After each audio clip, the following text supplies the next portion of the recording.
Please remove all non-scouting headgear. Scout salute.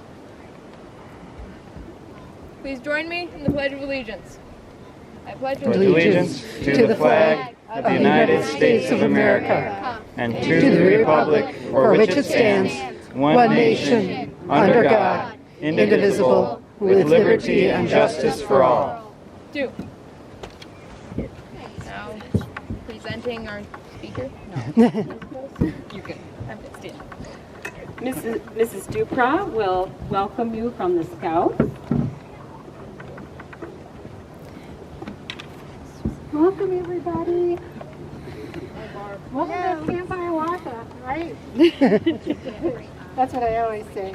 So it's nice to see everybody here, and I'm here to welcome you from Hiawatha Land District and the Boy Scouts of America. We're here to commemorate this monument that's 100 years old. And in 1950, there was an essay in Scouting magazine by Forrest Whitcraft. And he said, part of his essay said, in 100 years, it isn't going to matter what kind of house I lived in, how big my bank account was, what kind of fancy car I drove. What's going to matter in 100 years is that the world will be a different place because I made a difference in the life of a boy.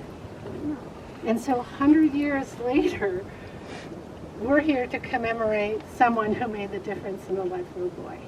So I am here to welcome you on behalf of all the Scouts that are here and all the Scouts across the Upper Peninsula and Scouting in the USA. So welcome. Woo.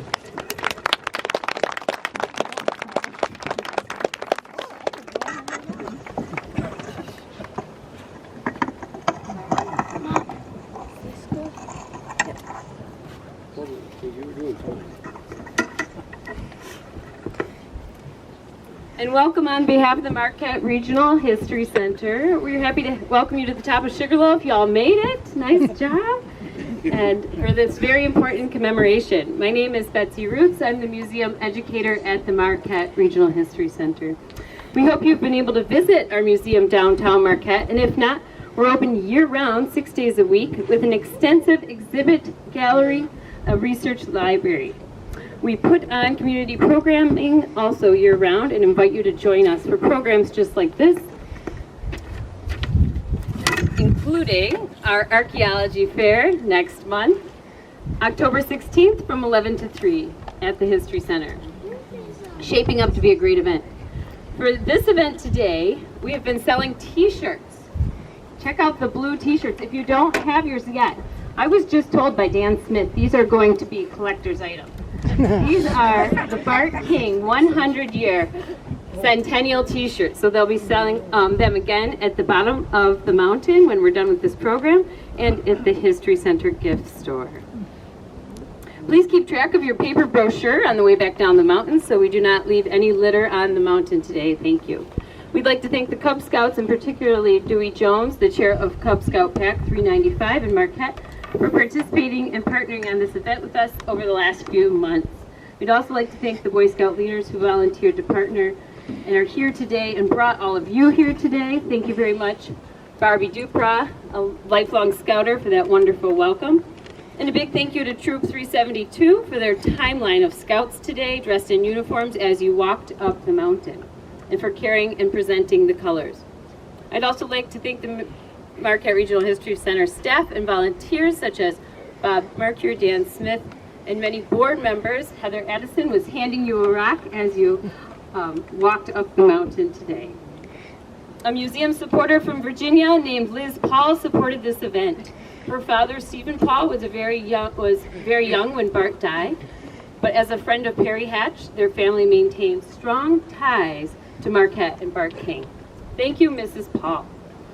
What a wonderful community collaboration to commemorate this monument after 100 years. We remember today this person, Bart King, and the people who originally, 100 years ago, took the time to acknowledge a fellow soldier, a scout, a teacher, and a son who died much too young. So you're looking at the stone monument over here, and it has changed in the last 100 years. We'll hear about that, and you can take home the brochure to learn more. The boys did very well in their efforts 100 years ago, as illustrated by you who have walked up this mountain today and are gathering for this moment 1 century later. We are still remembering. Our speaker today for this occasion is Dr. Nick Dupras. Dr. Dupras is a professor of history at Northern Michigan University. Not only that, but he is an Eagle Scout hailing from the Scandia Troop and the great-grandson of Harmidas Dupras, the stonemason who led the very first building of this monument in 1921. In his historical work, Dr. Dupras focuses on pre-modern European material history, especially metalwork, and the ways in which society and technology interacted in the Middle Ages. We are very pleased to have this Eagle Scout with us today to discuss this 100-year-old monument to our modern history. Please join me in welcoming Dr. Nick Dupras.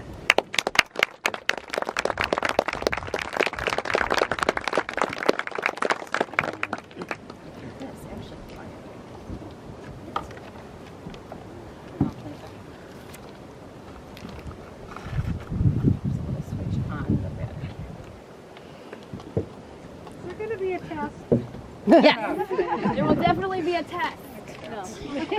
The test is, can you make it back down the mountain? Somebody take notes. But we'll give you an A if you get your T-shirt. Thank you, Dr. Dupras. Well, thank you all for coming up. I don't think I've ever seen this many people at the top of the mountain, and it's fantastic. Hopefully that works over there, and I'll try to project over there. I'm used to a small classroom, but this is a very big classroom, and I like it. The story of Bart King and the monument and scouting in Marquette starts more than 100 years ago. In fact, it starts over 110 years ago. There was a group of boys and young men who would gather from the First Methodist Church in Marquette, and they would canoe along the shore right here, past Sugarloaf, out towards Little Presque, and then they would board, they would load all their material, their canoes, their packs, and they would hitch a ride on the boats of a local fisherman out to Big Bay. And they would spend a week camping and living in the woods, canoeing, fishing, all the things that we associate with Boy Scouts. But this was all happening before the Scouts ever arrived in America. The group was an outgrowth of the Methodist Sunday school class. They called themselves the Junior Epworth League. According to Perry Hatch, their adult leader, they were already, in the terms of the time, woodwise by the time scouting came to the United States in 1910. Their leader was Perry Hatch, but he had several other young men that would help him lead the troop as they became a formal scout troop in the beginning of the 1910s. And Perry Hatch, his name's going to come up more than once. He was called, near the end of his life, the grand old man of scouting, or the father of scouting in Marquette, and even Mr. Boy Scout. And he had with him a number of other young men who helped him lead the troop, Morris Stevenson and Alanson Bartlett King, or Bart, as he was known to all his friends. Bart was born on February 5th of 1894, and according to Perry Hatch in interview, he said, quote, "I don't think I had met a lad with as much desire to do the right thing. He was a smart young man. He was really something, and everybody loved him." Bart was intelligent. He loved languages. He loved education. He loved to draw. He was known for drawing colorful, futuristic kinds of artwork. And he received a life certificate in education from the Northern State Normal School, which is now Northern Michigan University. At the age of 20, he was teaching in the little logging town of Thompson, Michigan. But In 1917, with America's entry into World War I, according to Perry, my entire troop went into service. Bart, Morris, and all the other young men that had been young scouts in the Junior Epworth League enlisted, and on April 20th, 1917, Bart boarded a train bound for Houghton to be enlisted into the military. From there, he left for Waco, Texas for his basic training and joined the 107th Engineers Division as a sergeant. His first duties were here in the United States as a recruiter, and he received a special commendation for that. He was noted by his commanding officer for his incredible eloquence. He could really persuade people, he could talk to people, and people loved to hear what he had to say. And they tried to promote him from sergeant to second lieutenant, but he refused because, according to his service record, he said he felt it would take him away from the men he had enlisted into the service. Not too long after, he and all the others left for France.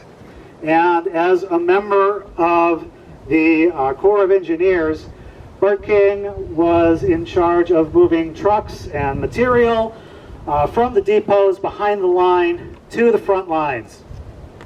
He took part in reconnaissance missions, and in particular, he was noted for one of his last actions. During heavy bombardment by the Germans, he led a convoy of 11 trucks from the depot to the front.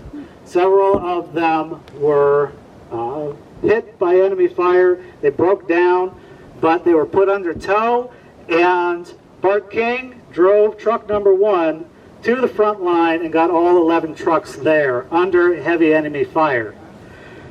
He was promoted to first lieutenant for that, and he received the Croix de Guerre, or the War Cross, from the French government for that action, but he never knew it.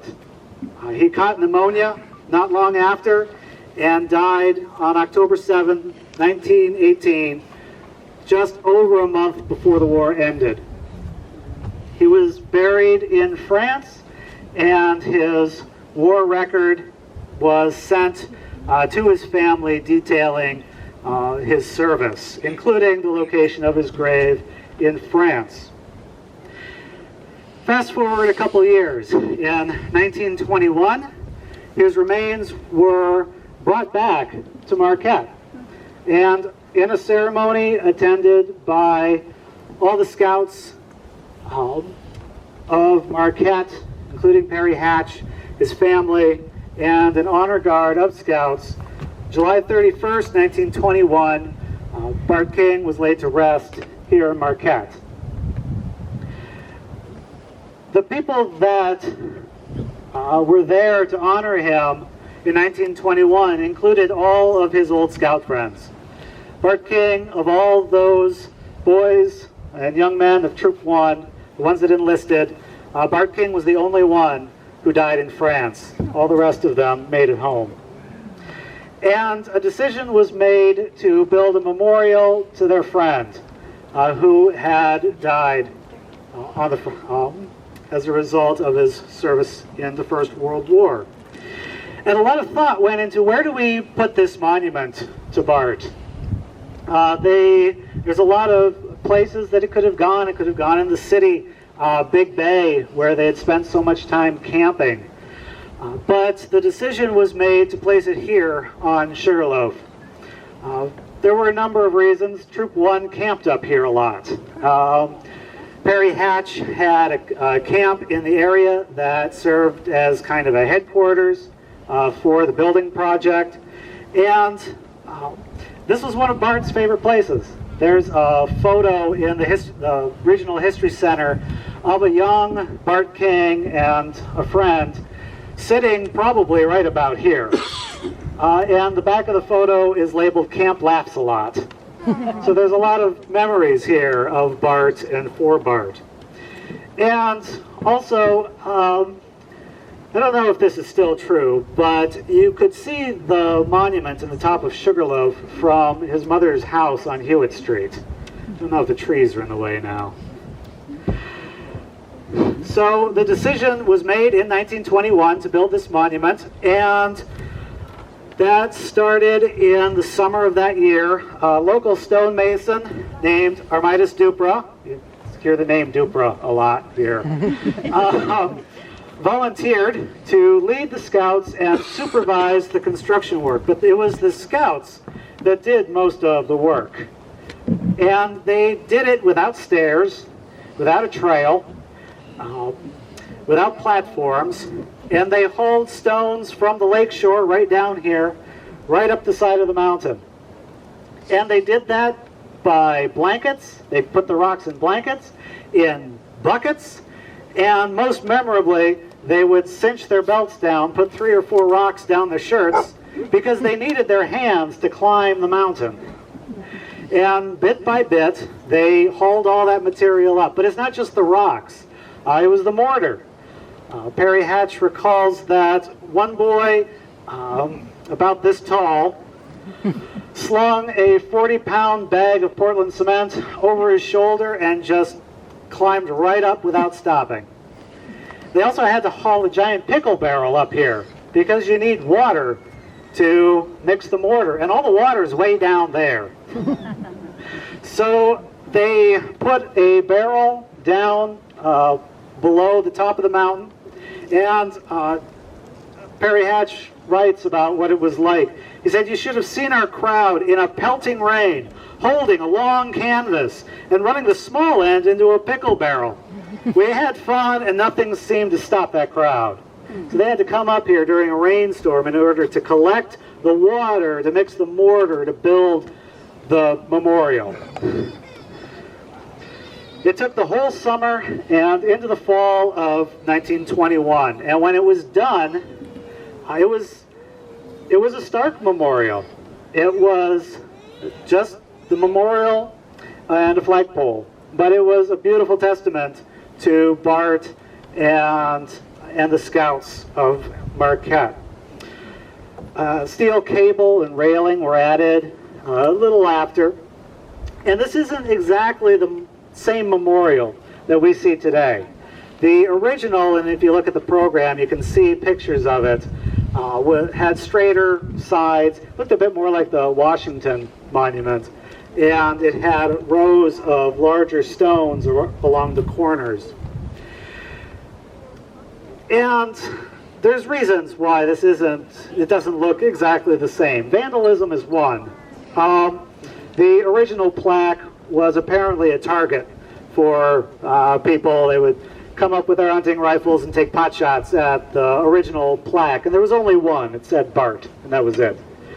And that plaque was removed, donated to the History Center, and then a new one was put in its place. But really, weather is a worse enemy than vandalism up here. There's a lot of mentions in the papers, in letters, and in the mining journal about weather taking its toll. There's one note from Perry. He says, 3 or 4 years ago, the god of thunder and strength got mad and knocked the stuffing out of our memorial. That same storm knocked the chimney off his camp. In 1954, there's a mention of rebuilding or repairing the monument, but we haven't actually managed to figure out what that entailed. So that's a mystery, but I'm a historian. I love solving mysteries. And most famously, in 1988, 155 people carried some 900 stones up Sugarloaf to rebuild it under the direction of Bill Smythe. And that included not just the stones and the mortar for rebuilding the monument, but building new platforms and a new set of stairs to come up to the top. Now, of course, there's been some fires too. There was one in '88, the big one in '92, which some of you probably remember, and destroyed most of the stairs. They all had to be replaced. Perry Hatch died in 1975. Like I said, by that time, he was the old man of scouting. He was a prominent figure, not just in scouting in Marquette, but just Marquette in general. There's a lot of people here that probably knew him and what he did for Marquette. And in addition to being a scout and everything else that he did, Perry Hatch was also a prolific poet. So I found this in his papers, and I wanted to close with this poem that he wrote in 1935 that I thought was appropriate. Today I should climb to a mountaintop where the air is free from strife. I should struggle on up and then should stop and take a new view on life. Thank you.